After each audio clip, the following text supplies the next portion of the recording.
Well, welcome to another episode of Healthy Cooking with Jay on Mondays at 1 p.m.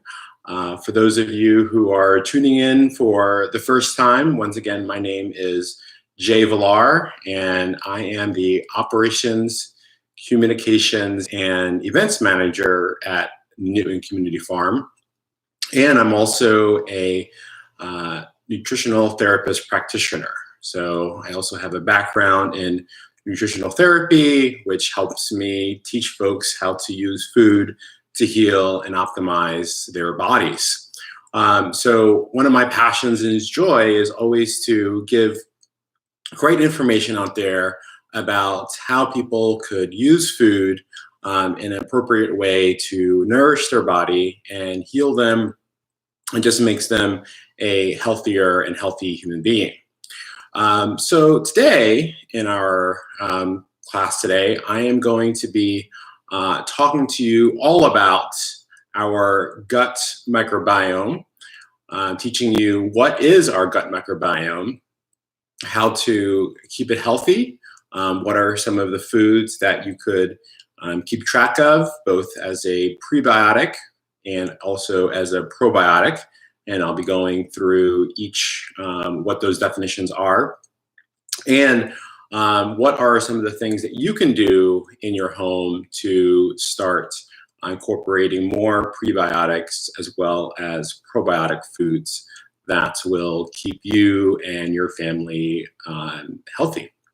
So let's first start giving you some basics about our interaction today. So the chat box feature should either be there or there, depending on kind of how you're sort of seeing my screen here. And feel free to interact and ask questions throughout our time together. The more interactive it is, the better I could help and shape this content to be as useful to you as I possibly can. So without further ado, we're going to get started. So the first thing that we're going to be distinguishing is what is the microbiome. So we all are creatures that are made up of cells as well as microbes. And the entire species of where our microbiome is, it's on us. So we call it the human microbiome. And depending on where we are looking at our bodies, we have varying different species that live in us and on us. So some examples are our mouth and our nose areas. They have a very specific microbiome to them. Our armpits have another layer of microbiome to it, different species there. Our skin for females, their private areas, as well as our gut microbiome. And our gut microbiome starts all the way from our throats all the way to our rectum. So it pretty much makes up our entire digestive system. So those are the types of microbiomes that are in us and on us at any given time. Now, I'm going to be specifically talking to you about the gut microbiome and why that's so important for us. So our gut microbiome makes up our digestive system and specifically lives in our colons. And why we need our gut microbiome, it's so crucial for us, is because we have a symbiotic relationship with the bacteria that live inside of us. And a symbiotic relationship pretty much means that we benefit them and they benefit us. So we live in a constant sharing of resources in order for us to remain healthy and for them to remain healthy. And we're going to be talking about what that means for them to remain healthy. So without them, we are unable to digest our food. We are unable to pull varying nutrients that our body needs, and we are unable to regulate our metabolism. how efficiently we are using and breaking down nutrients in our bodies. So in order for us to keep them healthy and keep them in a symbiotic relationship with them, we need to make sure that we are feeding them the foods that they like to eat and then produce the energy that we like to use. So the two categories of food there are called prebiotics and probiotics. So the first thing that we're going to be talking about are then prebiotics. So what is a prebiotic? Well, you can think about a prebiotic like fiber. So I have a plate here of different foods, and I'm going to show you, what those sort of like fiber looks like. So fiber pretty much means the whole vegetable or fruit that is made up of the plant. So obviously we have whole leafy spinach here. We have broccoli. We have Brussels sprouts. We have garlic, and we have an onion that I cut up. So why these prebiotics, so let's take the spinach here as an example, is because when we eat the whole food, this just doesn't have iron and magnesium in it, and has all of other types of trace minerals, vitamins, varying levels of nutrients that our body actually needs in order for us to produce it. So I'm going to have this little piece of spinach here.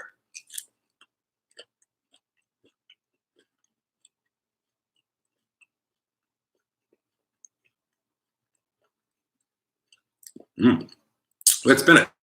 Okay, so now that I consumed the spinach, what's happening is that spinach is now going through my esophagus and landing in my stomach. So now my stomach acid is churning and dissolving that spinach in order for it to then be properly released into my small intestines. And that food, that spinach, turned into chyme, which then turned into something called bolus. So bolus then is the type of food that is now being able to feed my small intestines. And that's where this new relationship of that food into my small intestine is beginning to start, which means that the fiber, the nutrients, the vitamins are all now feeding and planting seeds in my gut microbiome. Now, that's just pretty much setting the stage in order for that food to come into existence.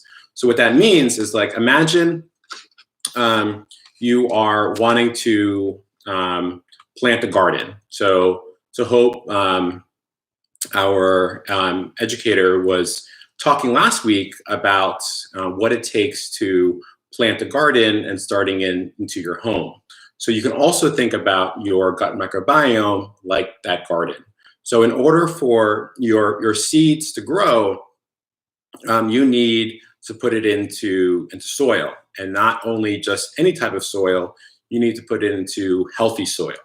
So when we have foods like our broccoli or our Brussels sprouts, this is what's feeding our soil in order for our probiotic foods to then grow and populate our gut microbiome.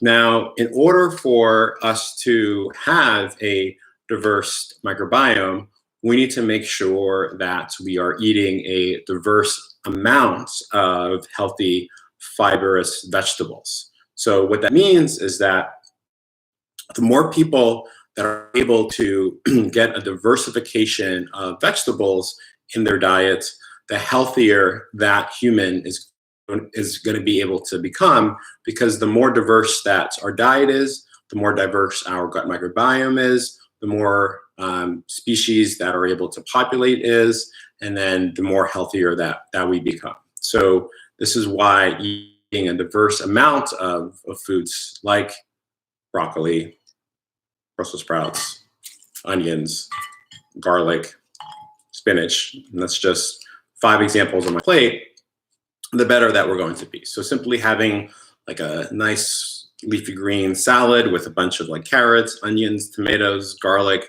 all those little varying things that you can just throw on there every day is just a good way to make sure that you're having your types of fibrous vegetables that are out there. So even when you're thinking about your garden, both inside your body as well as the one that you plan to grow this year, if you're planning to grow, you want to think about, can you plant a diverse amount of vegetables that you'll be enjoying throughout the season so that you could continually eat a fibrous rich diet to get those prebiotics in. So in the chat box, so that the chat box is here. Why don't you tell me a little bit of maybe some of your favorites types of fibrous vegetables that you like to have in your diet, and we can just like talk about it. We can talk about varying ways to prepare it. We can talk about the season that they're in. We can talk about how easy it is to grow. What type of other things that you'd like to have with it, sort of, and so on and so on. So like for me, I'll go first since I have it on my plate. Is I really enjoy Brussels sprouts. I think that they had a bad rap in the 80s because they didn't know how they were being prepared. So a lot of folks remember the days where Brussels sprouts were purely just boiled and then left soggy onto a plate and then having to consume it. Well, thanks to the revolutions of healthy cooking and great chefs out there, Brussels sprouts have had probably one of the best comebacks that I've seen of any vegetable. So now Brussels sprouts are a huge hit when you go to varying restaurants, getting roasted Brussels sprouts with varying types of seasoning or topping, or for folks that like bacon, like eating with things like that. It's like a delicious way to eat Brussels sprouts. And just a tip for those of you who are trying to get Brussels sprouts being cooked into the same way that that chefs cook it, is to make sure that your oven first is hot and that your tray that you're using is also hot. So when you want to preheat your oven to 425, get your Brussels sprouts ready to go in a separate bowl. Get your baking tray in the oven, was already hot. Get the olive oil, the garlic, the salt, the pepper, all the things. Place it on the tray after it's preheated, and then put it back in. You'll get a crispier Brussels sprout than if you just put it on the tray and then the oven. So just a tip. All right, so we have some fruits and some vegetables that are popping up into the chat box. So like bananas, bananas. They for sure they have they're very easily digestible. They are fruit, so the is varying levels of fiber in there. So easy enough. So kale. So kale is wonderful. So kale is very diverse, both in the garden. So kale, they can actually survive winters. You can winterize your kale, depending on the types of variety of kale that you choose. The kale leaves will continue to grow up and up. So once you plant once, you can kind of harvest throughout the season if you are fortunate enough to do so. Asparagus is a wonderful, also notable prebiotic. And asparagus grows every third year, so it's kind of like a perennial plant. So for folks that have the space in their garden or a little piece of land, and they want to make sure that their soil contains covered and healthy, you can grow asparagus. And with the asparagus, after your third season, you can start sort of harvesting it. But it's a great way to get nutrients solidified in that soil. And then when you are able to harvest it, having it just like raw is great. Putting in the oven with just salt, pepper, olive oil, and some garlic is just absolutely delicious. Putting it on the grill is absolutely like wonderful. So asparagus is great. Beets are phenomenal. So beets have like bromine, boron. They're really great for the brain and the blood. You can do so much with beets. You could ferment them. So if you're growing beets as a storage crop, you can easily ferment it. You can make beet kvass, which is another great probiotic, which we will get to here in a minute, as well as like just roasting them up. If you have like a shredder or grater, you can just just grate the beets and then put that into a regular salad. I, for one, really like roasting the beets and then making sort of little, cubes, and then chopping up apples, making the same type of cubes, and then just putting it onto a bed of spinach and making like a nice like beet and spinach salad. Just put a little bit of lemon vinaigrette. It's absolutely delicious. Maybe make that tonight for myself. Yeah, and then some great things like cucumber, onion, and vinegar salad. Absolutely, you can't go wrong there. Oh, and then sauteed collard greens. So collard greens can be a little bit of a bittery taste for those that are just eating it straight, but to kind of like release more of the natural like flavors and sugars. Sauteing it up would add natural flavors. So you get like the bitter and the savory and the sweet, and if you mix it with other veggies. And then yeah, 3-bean salad with green pepper, onions, celery, and olive oil and vinegar. Yeah, so all of these are just great, simple ingredients that don't take a lot of complicated ways of maneuvering through the kitchen, and lets you get those prebiotics in you in a very healthy way.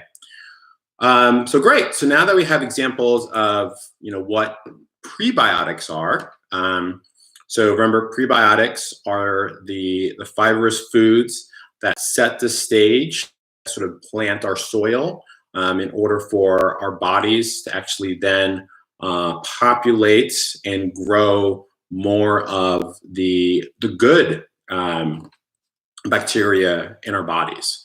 So as I mentioned, so now we're going to be talking about probiotics. So remember last week where I did a demonstration on sauerkraut and how to turn cabbage into a fermented food, which is known as sauerkraut. So that process, we're going to be looking at it and reviewing it today as one of our items. But to just simply go back to what a probiotic is and explaining what those health benefits are and how to consume them appropriately and make them into your kitchen. So what is a probiotic? A probiotic, so if you break down the word, so pro is for and biotic, life. So probiotic is for life. So as opposed to a antibiotic, so anti means against, biotic, life, so against life. So when we look at how to maintain this symbiotic relationship with our gut microbiome, what we want to look at is how do we promote more life into our diets. So probiotics help us take natural good bacteria and then eat that in order for us to then have that bacteria be a part of our system and in our health and immune response. So a probiotic, here's a live definition here, is a live microorganism which, when administered in adequate amounts, can confer a health benefit to the host. So the word that's very important there is alive. So when you have a probiotic, you want to make sure that it's alive. And how do you know that it's alive? Is when you actually have it with food. So if a fermented food is a live food, which means that it has live good bacteria in it in order for us to digest it. Now, the reason why it's so important is because that live bacteria needs to survive us. So our stomachs are very, very acidic, and it's going to break down anything that's a harmful pathogen or harmful bacteria that's trying to kill us. So when we have something alive, like a sauerkraut, and we eat that, that live bacteria is able to survive that transit time where it's in the stomach and then goes into our small intestines and then populate our gut microbiome through that entry point. So once again, why we wanted it alive is because we wanted it in order for it to survive our stomach acid, to live alive in our gut microbiome, our lower intestines. And there has to be enough of that bacteria in order for it to be there. So for example, like if folks are looking for probiotics over the counter, you simply aren't going to get as much as the alive bacteria than if you were having like a fermented food, because the transit time and the processing of that probiotic into pill form is very harsh, and it's actually very hard to do. So having more of your home probiotics, you'll get more beneficial bacteria than you would in bottles of a over-the-counter probiotic.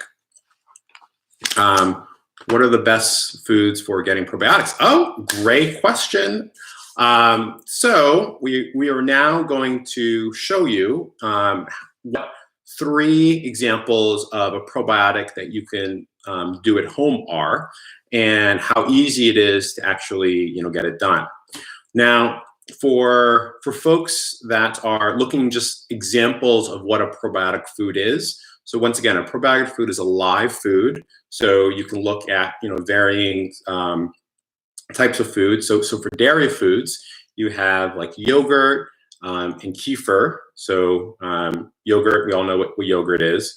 And Kieffer is a fermented milk, or sort of like sour milk. You can look at foods that come from like South Korea, like kimchi, which is an amazing probiotic food that takes a little bit longer to make than sauerkraut, just because there's more ingredients, but that's also a fermented food. The Germans, of course, have sauerkraut. You can look at Japan for like natto and like soy sauce. So all of these, you can look at foods like kombucha.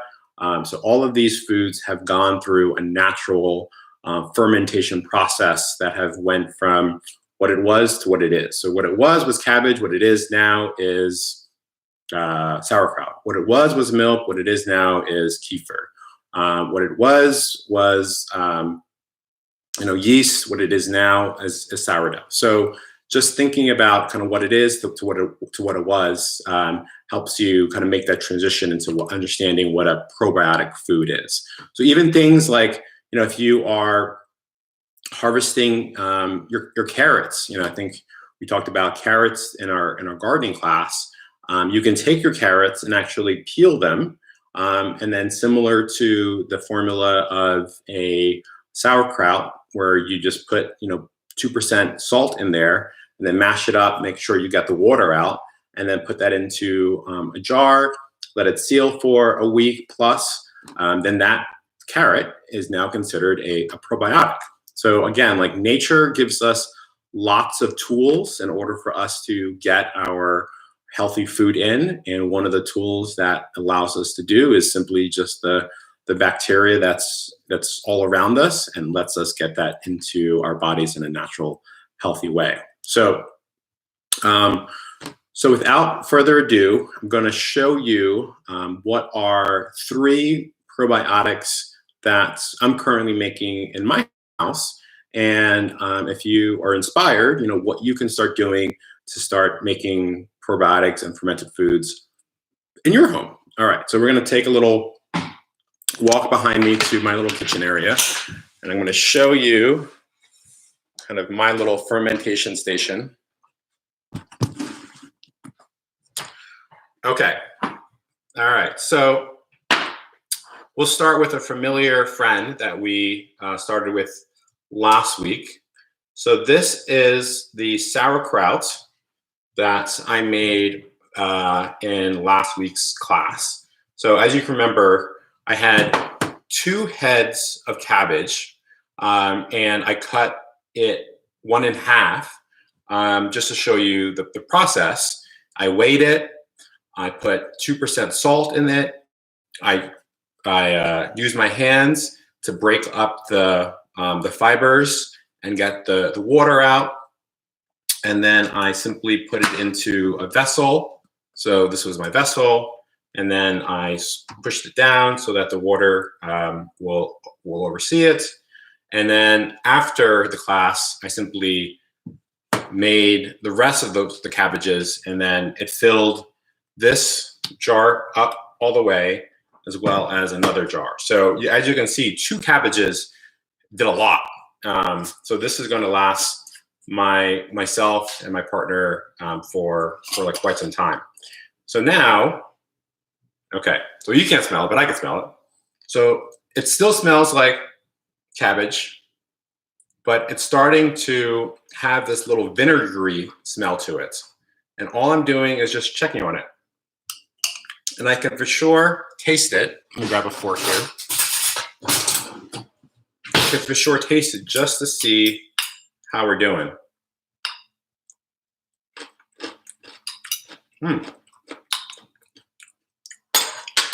Okay. It's still going through the process, which I enjoy. And as I mentioned last week, what I'm looking for is that vinegary smell to really kind of be a little bit more potent. So I like my cabbage a little funky, because that's where I know like more of the bacteria is in there. And what I just did was I just burped it. So I just opened it up, let some of the gases release, and I'm gonna seal it up again. And then same with this guy.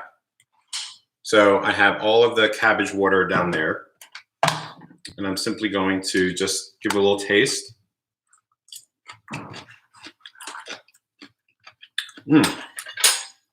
So it's doing its thing.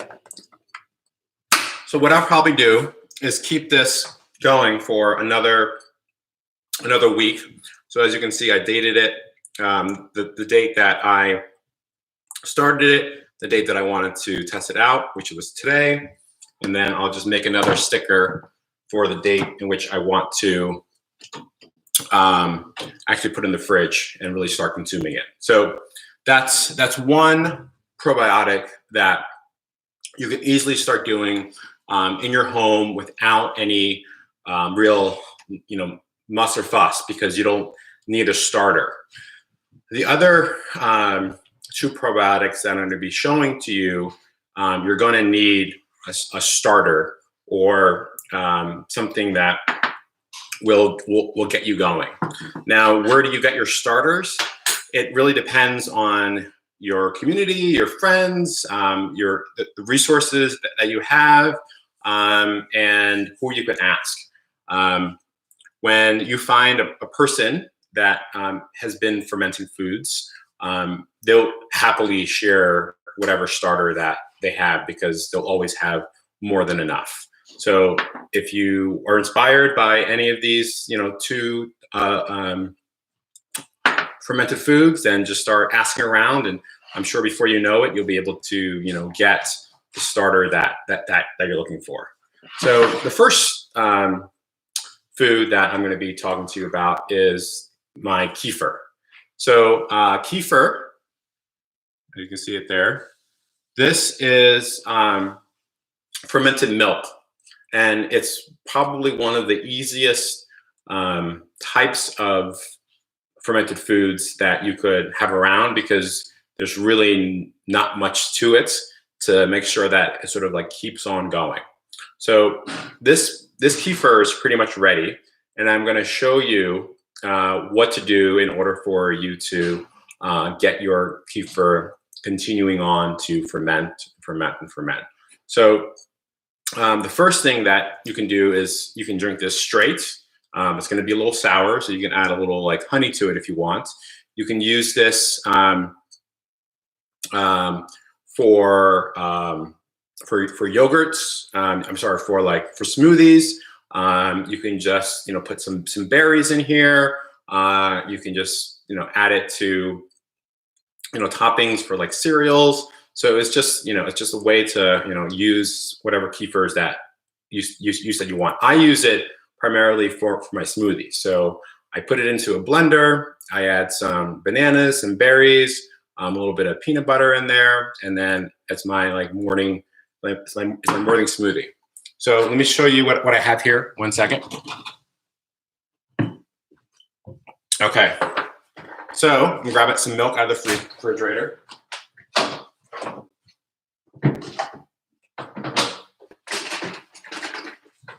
All right, so I have a question here. So what's the difference between Kieffer and sour milk that has gone bad? So, so Kieffer has the starter grain to it. So the live bacteria in here has these little, I don't know if you can tell or not, but let me see if I can. So there's a little like ball of grains in there, and those are the Kieffer grains. So that's what the live bacteria is. So sour milk is pretty much just kind of on its way out. And it's for sure picking up varying levels of bacteria in the air. And it's sort of like turning it into obviously sour milk, but it's not actually turning that process into Kieffer, because Kieffer, you actually need a starter grain in order for that to occur. So similar to like yogurt, you need like a yogurt starter in order for that to continuing to like turn. So what you notice here is that I have a jar that's filled with Kieffer now. So pretty much every ounce of this jar that was filled with milk now turned into Kieffer. So there's all those little grains that I showed you that are going to be in this jar simply by pouring a little bit of the Kieffer from one jar to another. So now this is my starter jar. So now what I'm going to do is I'm going to take organic whole milk. Now the milk that you use does make a difference. So the A+ milk that you can find is like raw milk. The next level is like organic, unpasteurized grass-fed milk. The next level is organic whole milk, and then just regular whole milk. You want to make sure that your milk is either of the best quality and best fat, because that's what's going to be feeding your Kieffer. So the better quality your milk, the better quality your Kieffer is going to be. So right now I have found organic whole milk, which is pretty good considering what we have access to. And all I'm going to be doing is pouring the milk into the jar. Voila. And then I just need to find a paper towel and a rubber band. And now this is ready to ferment. So I'm literally just going to be leaving this on the counter for the next 24 to 48 hours. And then I will put it into my smoothie. But before I put the whole thing into my smoothie, I'll obviously take whatever a little bit left over, put it into a new jar, and repeat the process. And that way I'll always have continuing sourdough to, Kieffer to make. Next we're going to be doing sourdough, which is why I had sourdough on the back. Okay, all right, great. So that's Kieffer. So we talked about sauerkraut, how to make that, and we talked about Kieffer. And the third one that I'm going to be showing you today in my kitchen is sourdough. So sourdough, like Kieffer, needs a starter. So if you know if someone, oh, okay, I have a question. Like, where does Greek yogurt fit into the probiotic spectrum? Right. So like all yogurts, including Greek yogurt, is considered a probiotic. Now, the difference is the quality of the yogurt that's out there. So when a yogurt is overly sweetened, then you're pretty much just getting more of sugar than you are of the healthy probiotics that you sort of like need.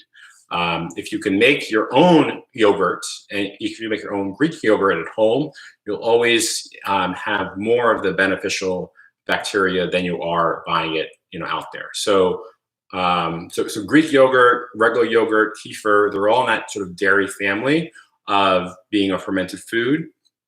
But depending on just the quality of the Greek yogurt that you're able to find will depend on the quality of the probiotic.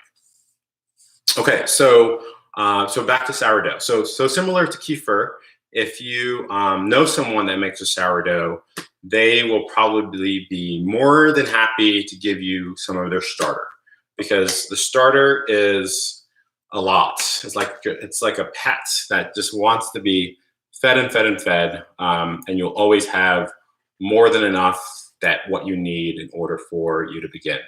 Now, I was very lucky and fortunate that Riva, who is our education director, who's currently on maternity leave right now,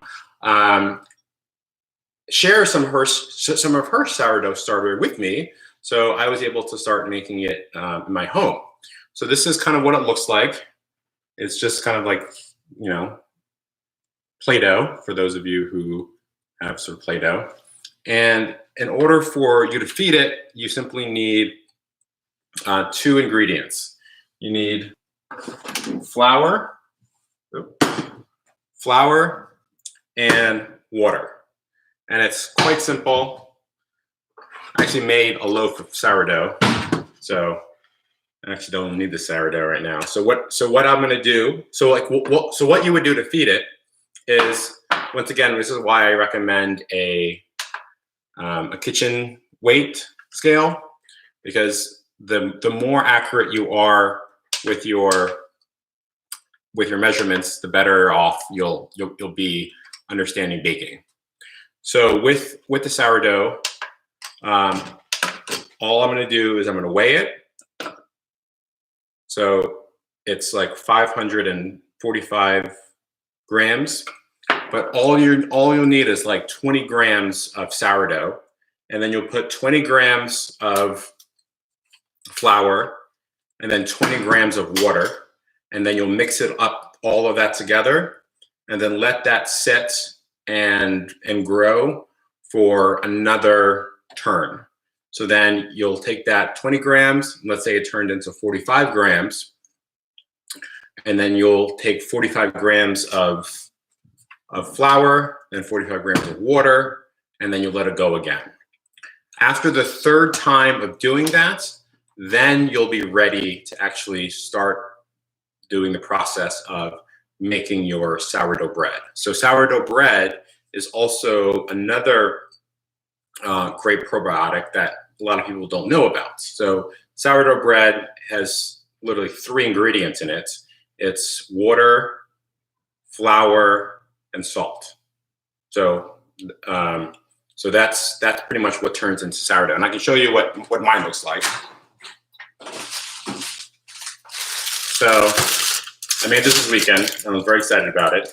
This is my 5th time making sourdough bread, and I'm getting better and better. But I did the shape. Obviously, I ate half of it, and it's supposed to be like that fluffy, kind of like dense in there.